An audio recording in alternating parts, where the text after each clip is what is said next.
সকলকে নমস্কাৰ আৰু মই আছোঁ এতিয়া মোৰ জোনালী সেন্দুৰীয়ালীৰ নতুন ষ্টুডিঅ' ZG মিউজিক ষ্টুডিঅ' আৰু আপোনালোকে দেখিছে চাৰিওফালে অকল গছ ইয়াত বিভিন্ন ধৰণৰ গছ মই ষ্টুডিঅ'টো বনোৱাৰ আগতে গছবিলাক লগাই লৈছোঁ আৰু এই গোটেই বছৰটো আমি ঘৰৰ ফল মূল খাইছোঁ চব্জি খাইছোঁ ষ্টুডিঅ'ৰ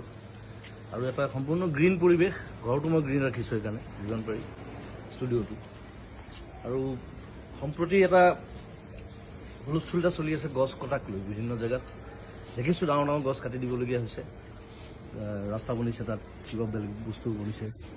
গতিকে আৰু চৰকাৰে কৈছে যে আমি গছ কাটিছোঁ যদিও আমি বিভিন্ন ঠাইত গছ ৰুইছোঁ তাক বেলেঞ্চ কৰিবৰ কাৰণে কিন্তু এতিয়া কিছুমান জেগা আছে যেনে ৰিচেণ্টলি যিটো হুলস্থুল চলি আছে দীঘলী পুখুৰীৰ সেই পুৰণা গছখিনিক লৈ পেলাই এতিয়া সেই গছখিনি হৈছে গোটেই দীঘলী পুখুৰীটোৰ সৌন্দৰ্য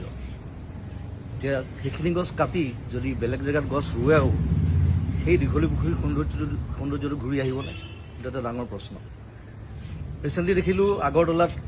পুৰণা গছ নাকাটিবৰ কাৰণে ফ্লাইঅভাৰৰ পেটাৰ্ণ সলনি কৰা হৈছে গতিকে সেইটো বস্তু আমাৰ ইয়াতো সম্ভৱ মই ভাবোঁ গতিকে মই চৰকাৰক আবেদন জনাইছোঁ যে যদি কিবা অপশ্যন আছে তেওঁলোকে সেই অপশ্যন গ্ৰহণ কৰক যাতে সেই গছকেইজোপা দীঘলী পুখুৰী আমি বচাব পাৰোঁ সেইটো মোৰ ফালৰ পৰা অনুৰোধ সমগ্ৰ অসমবাসীৰ ফালৰ পৰা অনুৰোধ